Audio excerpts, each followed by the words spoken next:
Well, the Carolina Panthers have set its 53-man roster, so who made the cut and who didn't? We're going to try to answer that right now on Charlotte Sports Live. Welcome in. I'm Carla Gebhardt, joined by Grace Grill, and some big names on the cut list today. Yeah, we'll break it all down. The Riot reports Klein, who's standing by, and we've got quarterback news out of Charlotte 49ers camp, plus a Gastonia-based golfer making a big change in his career. But let's start with that 53-man roster. Yeah, let's do it. And the deal was the Panthers needed to make 27 cuts by 4 p.m. today, and that's exactly what they did. One of the biggest notes from this list released on Panthers.com was that kicker Zane Gonzalez is done for the season, with the team putting him on season-ending IR, which means the Panthers don't currently have a kicker on the roster, and that means the roster is not finalized. But let's go over some other big names on the list, Grace. Yeah, a couple of skilled players, Brandon Zylstra and Colin Thompson, have been cut. Both of those guys were a big part of the roster last season. The Panthers also cut 2 more veteran players on defense in safeties Kenny Robinson and Justin Burris. Both have been with the team since 2020. Kalen Barnes from this year's draft, Tay Hayes, who recorded a pick-6 against the Patriots. And one important note, though, of this is that 16 of the 27 players cut will have the opportunity to sign with the Panthers on their practice squad. 10 rookies or second-year players and 10-year vets. Oh, while we're speaking of vets, let's bring in a CSL vet right now. It is Josh Klein joining us, the editor-in-chief of the Riot Report. And apparently, Josh, you were having a barbecue before you came in. Did that make it? Did it get rained out? What was the deal? It got a little bit rained out. I felt like I was just out there just cooking up 2 sausages as the rain was pouring down. But they were absolutely delicious. Shout out Beyond Meat.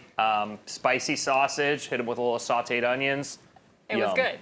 And you did remember to come in tonight, so we appreciate that. I did. Thanks for the reminder. Yes, but let's talk about the 53-man roster. Any big surprises from this? Did you feel like you were kind of, expecting these names to be on the list? Yeah, surprisingly enough, I feel like there weren't a ton of shocking names. I know there was some talk yesterday about whether Terrace Marshall Jr. was going to be a surprise cut after the team traded for Laviska Shenault yesterday, but ultimately it ended up with kind of chalk. We knew that Sam Darnold was going to go on short-term IR tomorrow. He has to be on the final roster for 24 hours. So 4 p.m. tomorrow, they'll be making another change. That'll open up a roster spot possibly for that kicker. And then I would imagine that the Panthers will go out and sign either a defensive end, a defensive tackle, maybe both, and bring in somebody else to compete with the guys that are on this roster. So I don't think that this roster is complete by any means. I think you're still going to see some changes over the next 48 hours. Well, that was going to be my next question to you, but you kind of just answered it. Yeah, it's nice to do that. It's all okay. right. I was going to ask you, obviously the 53-man is set to meet the deadline, but things are going to change as we go. But is there one place where you really think, obviously kicker, besides that you really think the Panthers need to get somebody in here and stat? Well, I think that defensive end, that edge rusher position, is something that has been weak throughout all of training camp and throughout all of preseason. If they can get some really good snaps out of Amari Barno, their draft pick, then that'll be one thing. But I do think that there are some edge rushers that got released that I think that the Panthers might be interested in. They need somebody to take blockers away from Brian Burns so that the offensive line doesn't shift towards him for every single play, and it's not a tackle, a tight end, and a running back lining up in front of the best Panthers edge rusher. They need somebody that can take those blocks away and let Brian Burns work, maybe one-on-one, maybe even 2-on-1. I think he can still get to the quarterback, but 3 and 4-on-1, that's when it starts to, that's when it's obviously, it's going to be a lot tougher for him.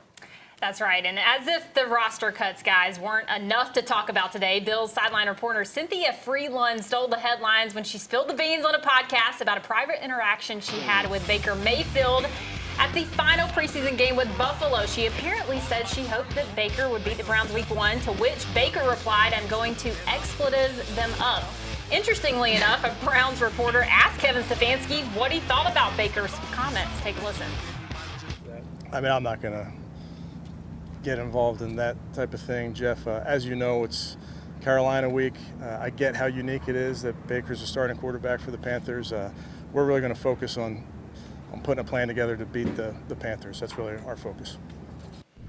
Okay, so he gave us nothing there, but Josh, make sense of this for us. This was plan? Should we make anything of She this said it just like that, storyline? too. Expletive. I'm a little absolutely, confused by this. Make sense for us. Do we have, just before I get started here, does somebody have their finger on the bleep button just in case things get away from me No. and I can't help myself? Okay, can't all right, do we're that. live. They call it, the L stands for live in CSL. I think the crazy thing is that Freeland kind of walked this back. She did another interview earlier today where she said that she may have told Baker to go out and expletive them up, and he may have just agreed with her. And if that's the case, then now we've kind of put words into his mouth. There's a whole like distrusting the media type thing that's going on. So it's just a really messy situation that she has kind of put herself in. Was it on the record? Was it off the record? Did he even say what she attributed him to say, which is now the big headline? And we all know that it doesn't really matter in today's day and age whether or not you actually said it. But if there's a graphic of you with quotes and the words underneath, then you said it. But I mean, she knew this was going to be a story, Grace, right? Yeah, and the other thing too is like whether he said it or not, or whether she started this whole narrative. Do we care? And like honestly, even if he did say that, don't you want your quarterback? Like obviously not like saying those words. I know it's a bad look, but like you want your quarterback to have that mindset. That's how you want him to approach a game like this because you want to win. Yeah, absolutely. Well, guys, we've got to move on in the show. There was a reason Carolina went out and got Baker. Here's his career stats, all with Cleveland, of course. Even his supposed off year in 2021, he was close to a 20-touchdown season. There's still work to be done here, and QB coach Sean Ryan could be the guy to get him there.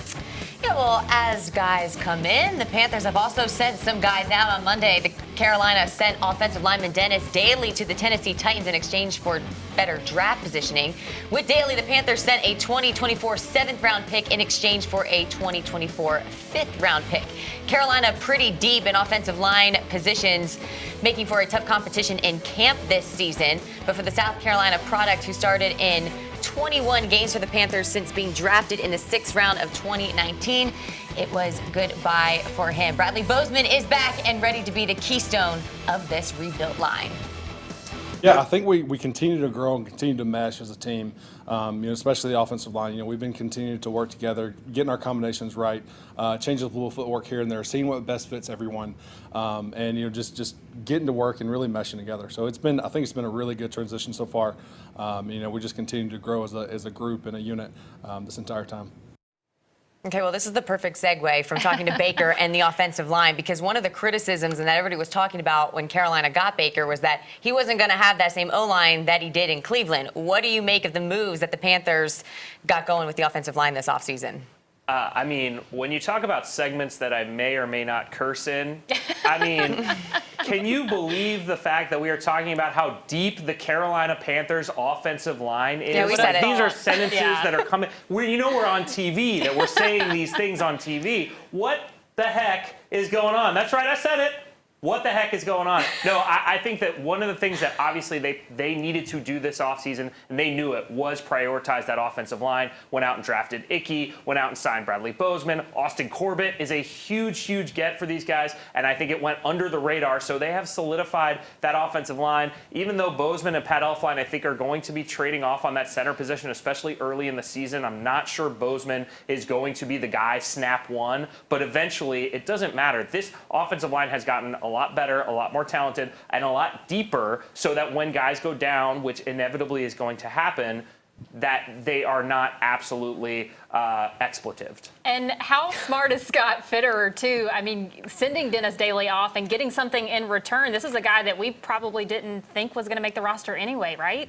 Yeah, absolutely. This has kind of become Fitterer's MO, is these value deals where you say, hey, Dennis Daly's not going to make the roster. We have guys. So even if we can move up, they basically moved up from a 7th to a 5th in 2024. You may say, well, why does that make a difference? But then when you get to that 2024 draft, you want to move up a couple spots. You have a guy that you like. You have a little bit more draft capital to play with. It's the same thing. He saw a distressed asset in Laviska Shenault, wide receiver. He said, let me go out and get this guy for 2 day 3 picks who may not even make the roster. We saw today, 7th rounder Kalen Barnes doesn't make the roster. Thomas Fletcher's cut. Deontay Brown is cut. So 6th and 7th rounders are really like their gambles, and you want a guy that you know could theoretically make your team and make an impact. All right, guys. Well, day by day, we're getting closer to that Week 1 matchup where we're going to see all these guys play the Panthers and the Browns. Baker Mayfield against his former team, and of course, our BBKL team will be there for it with in-depth analysis and exclusive interviews because,